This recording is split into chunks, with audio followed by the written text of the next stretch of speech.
Assalamualaikum warahmatullahi wabarakatuh. Selamat pagi anak-anak. Bertemu kembali di pembelajaran ilmu pengetahuan sosial di kelas 8.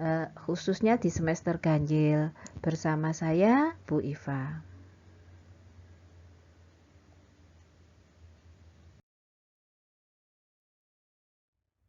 Untuk materi IPS kelas 8 di semester ganjil, kita akan mempelajari yang bab pertama, yaitu interaksi keruangan dalam kehidupan di negara-negara ASEAN. Bab yang kedua, pengaruh interaksi sosial terhadap kehidupan sosial dan kebangsaan. Untuk semester ganjil, kriteria ketuntasan minimal yang harus kalian capai adalah 70.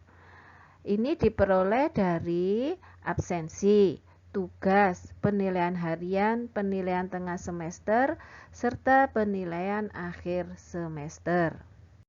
Kita mulai bab yang pertama, yaitu interaksi keruangan dalam kehidupan di negara-negara ASEAN, dengan subbabnya mengenal negara ASEAN.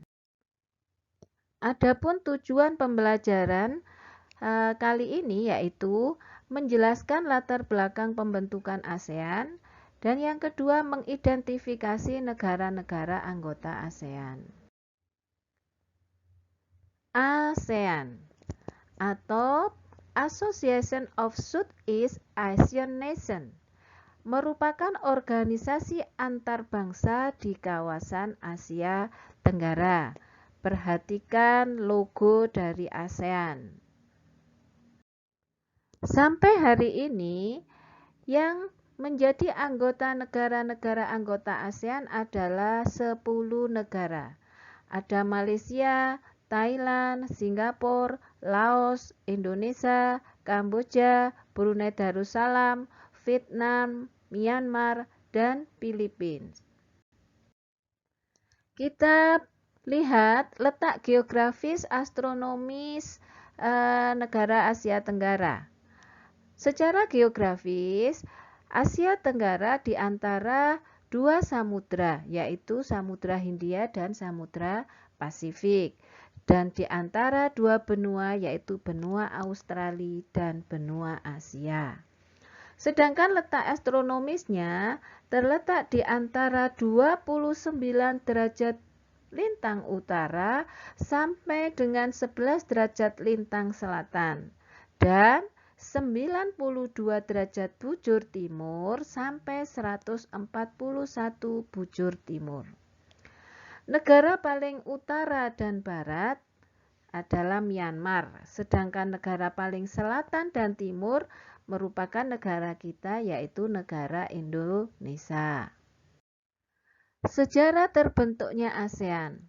Latar belakang berdirinya ASEAN merupakan organisasi negara di Asia Tenggara yang tidak membedakan sistem politik dan ideologi.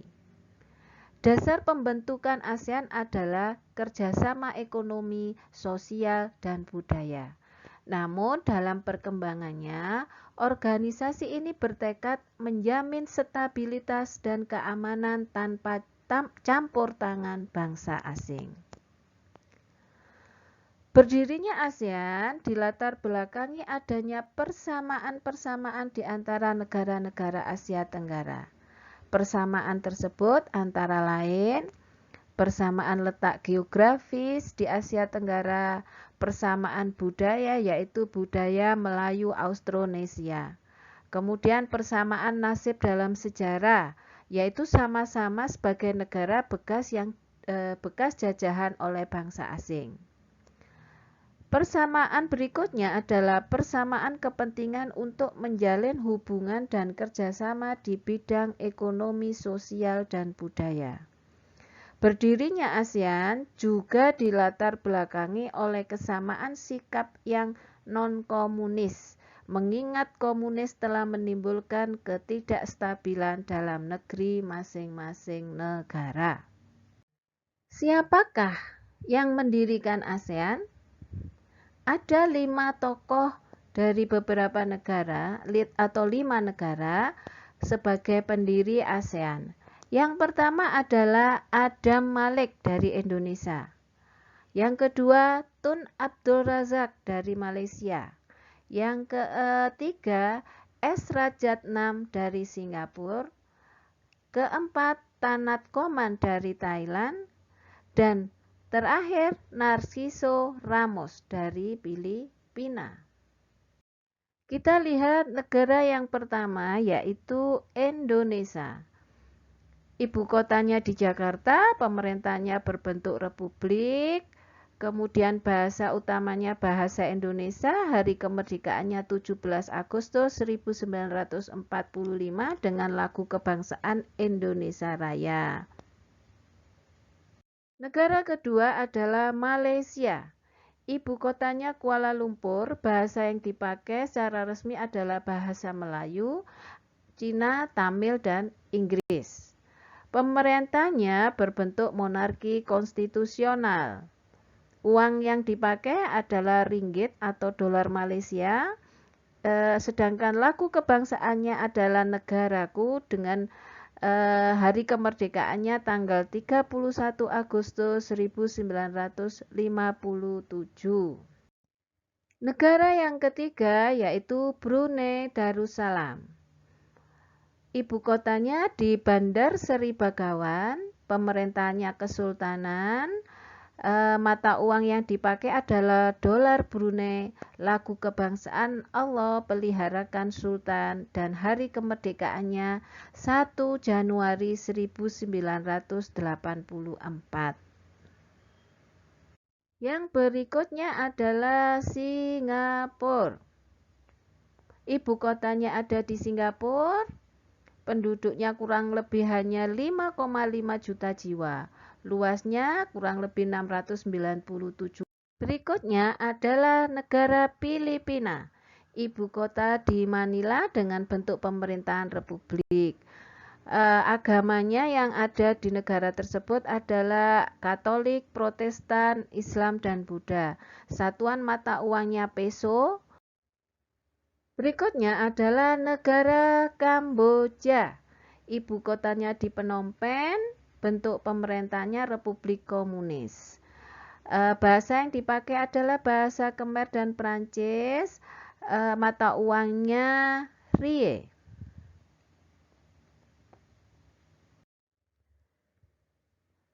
Negara berikutnya adalah Laos. Ibu kotanya berada di Vientiane. Kemudian bahasa utamanya Lao. Penduduknya sekitar 6,9 juta jiwa pada tahun 2015. Mata uangnya KIP, hari kemerdekaannya tanggal 2 Desember dengan lagu kebangsaan Pengkat Lao.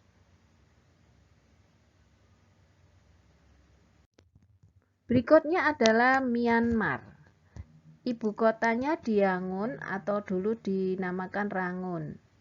Bahasanya Myanmar secara resmi memakai bahasa Inggris. Kemudian hari kemerdekaannya tanggal 4 Januari. Lagu kebangsaannya Kaba Makye. Mata uang yang dipakai adalah Kyat. Selanjutnya adalah Thailand. Ibu kotanya ada di Bangkok. Bahasa resminya adalah bahasa Thai, selain Inggris dan Cina. Kemudian mata uang yang dipakai adalah Baht Thailand. Lagu kebangsaannya adalah Pleng Chat Thai. Negara terakhir yang merupakan anggota ASEAN adalah Vietnam. Dengan ibu kota Hanoi, bahasa utamanya adalah Vietnam, selain juga bahasa Prancis, Cina, Inggris, dan Khmer. Mata uang yang dipakai adalah dong, uang kertas Vietnam. Kemudian hari kemerdekaannya 2 Juli 1976, lagu kebangsaannya Tien Quan Cha. Demikian anak-anak pembelajaran IPS hari ini. Terima kasih atas perhatian kalian. Tetap jaga kesehatan dengan selalu menjalankan protokol kesehatan. Terima kasih sekali lagi. Wassalamualaikum warahmatullahi wabarakatuh.